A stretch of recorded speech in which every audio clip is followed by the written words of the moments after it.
Draw this out. You could do it fancier. You could do it less fancy. Draw it out inside your war map on a clean page. So you need a brand new page on this because we're going to do a bunch of stuff around this.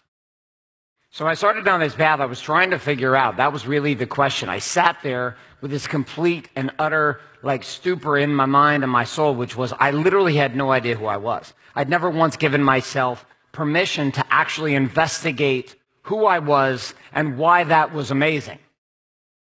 Even saying it, why that's amazing, why I'm amazing. I had been so trained from the time I was a kid to not actually acknowledge this.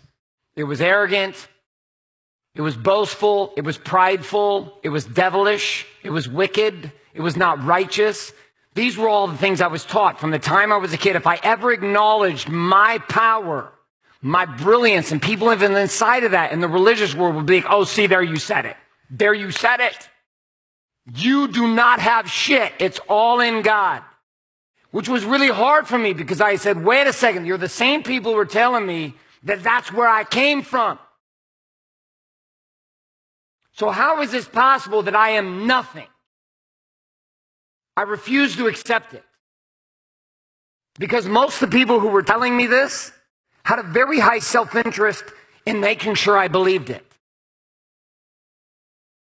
It's easier to control people when they don't feel there's any power in them.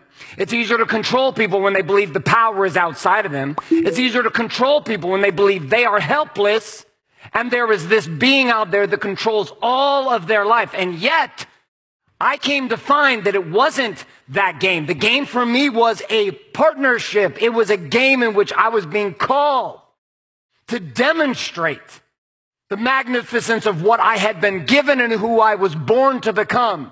And how brilliant to birth me into a place in which the doctrinal teaching was actually teaching me the opposite. While saying, put your candle on a hill and take the bushel off and let all see. I was being taught that, but then demonstrated, cover that shit up, son. You fucking things up around here. You're ruffling some feathers. You need to knock that off. Stop asking the questions. Fortunately, I got into a place, Travis, my life just didn't work. And in that really helpless place, I didn't have shit to lose. A lot harder when you have shit to lose. A lot harder when Mary and Johnny, who you go out with every Friday night, are part of the conversation. Now when you start to ask hard questions, you're now unraveling an entire social network. That's why most people are just okay with never knowing. They'll seek to where it's comfortable. And then on that line, they'll stop. And then sing the songs and praise the game and never actually fuck you. So I was not okay with that.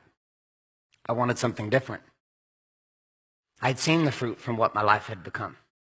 I wanted to find something, not better than, I wanted to find more depth inside of me. I was convinced there was no possible way that I was just some piece of shit sinner who was sitting on the bottom of the soul of the game called life, and somehow from that place I must beg for blessings on a daily basis. I knew there had to be a different path.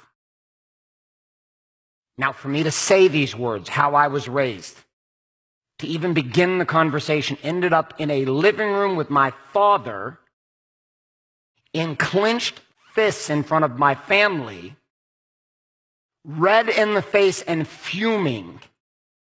My mother holding his arms back as my father wanted to fucking fight me in his living room because of how difficult it was to see me questioning the status quo.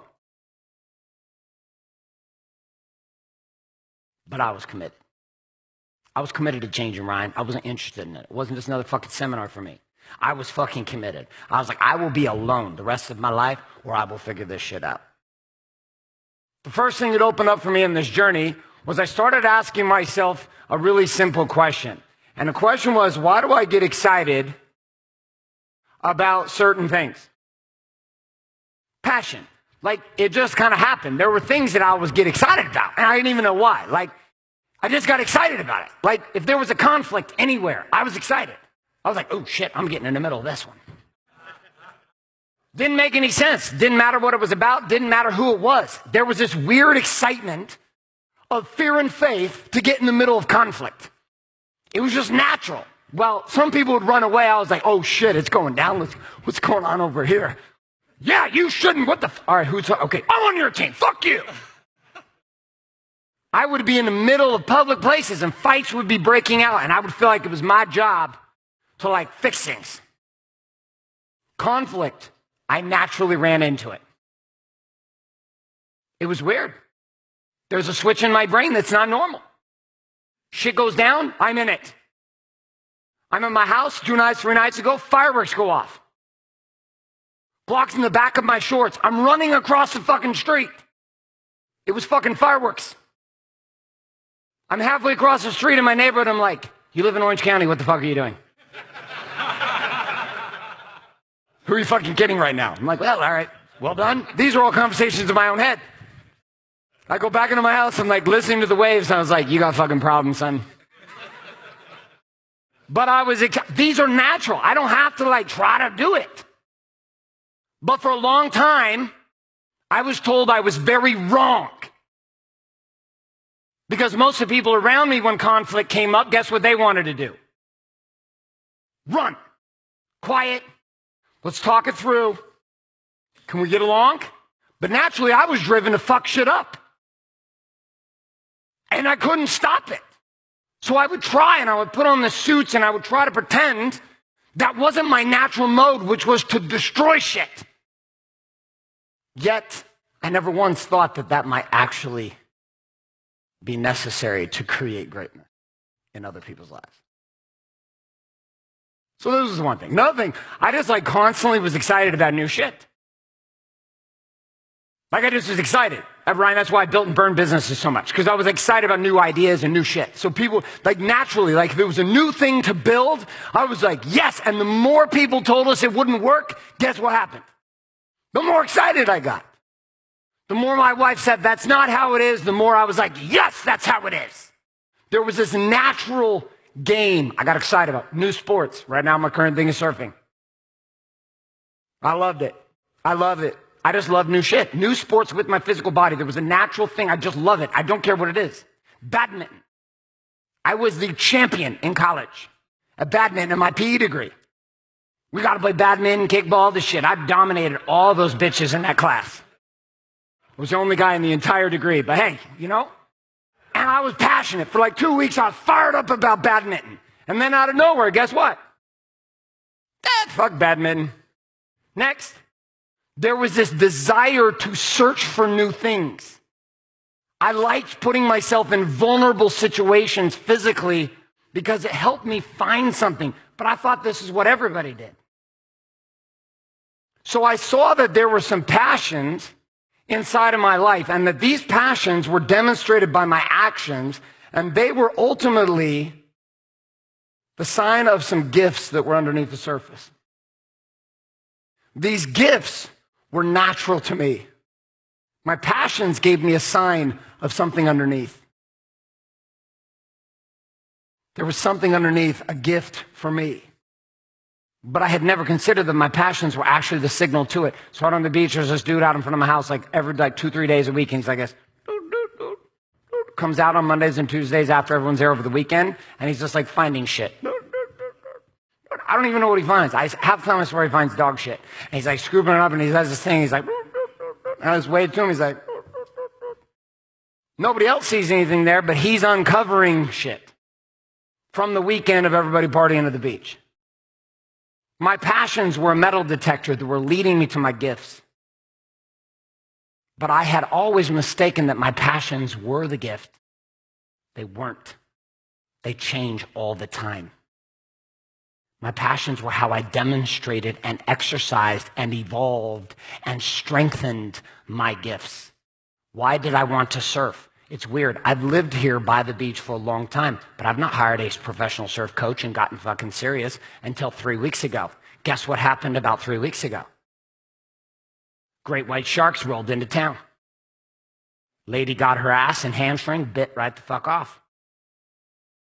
Everybody's out of the water, so what do I decide is a great idea? It's time to hire a fucking surf coach and let's do this shit. Who wants to fucking surf if there's no great whites? It's fucking ridiculous. Literally, it's ridiculous, but I know myself. Because now surfing where there's sharks and bat rays swimming underneath me, which they're hunting, and I'm like, this might not be a fucking good idea. Particularly when your South African professional surf coach is like, feet up on his board. I'm like, that's probably not good. Should we get the fuck out of the water? He's like, oh, my mate did lose both his legs. I was like, shit. And yet, I can't stop. People are like, why don't you just go run on a treadmill? I was like, because I won't die on a treadmill. I could die this morning. That's crazy. And so my drive has shown up because out there, guess what? I have to learn to focus. If all I think about is the sharks, I can't even surf. Completely paranoid. Miss every wave. When I focus on surfing, I forget about the sharks until the bat rays. Then I'm like, oh shit, fuck. But it proves me I am more powerful than I was 3 weeks ago because of surfing. Not because I'm fucking great at surfing yet, but because the challenge is in front of me and it's activating the ability for me to stay present. I tell you to try new shit and try hard shit. If I keep running on a fucking treadmill, what kind of leader am I? Hey, dude, you should totally challenge yourself. You know I did 10.0, motherfucker. I was sweating my ass off on that treadmill for you. I even got off and got on the fucking glider. I didn't even wear a fucking sweatband. I demonstrate with my passions the gifts that I uncovered. My gifts were fueled, though, by my values. They were the filter that actually allowed my gifts to live and die. My values were my rules for life. These are what I said, this is how life is. Life is this way. This is what I value, this is what I do not value. My values became the controlling mechanism, but my values were not necessarily mine. My values had been given to me. I had not chosen and created them. From the time I was a kid, I was given, here are the rules for life. Here are the values that you should value. But I didn't. But I didn't have the courage to actually uncover those until I had actually dove into my gifts.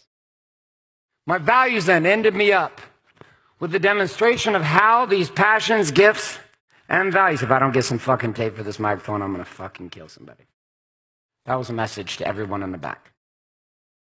Passion, gifts, and values. My next piece inside of this were my roles.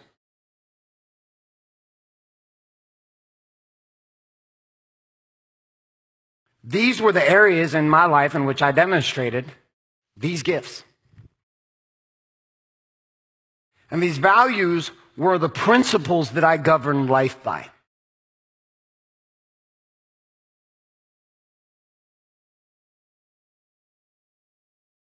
These 4 areas make up the Soul Purpose Blueprint. This is where we're headed for the rest of the day. By the time we're done tonight, you will stand up here and you will declare a mission statement that comes out of the middle of this. It is a soul purpose statement. It is a statement that will become a beacon for you in the night. And the greatest part that we're going to spend time on is the second one, which is your gifts. But we're going to start with your passions. Turn to brother next to you. Teach the Soul Purpose Blueprint. What do we have here with passions, gifts, values, and roles? What do we got going on? 3, 2, 1, off you go.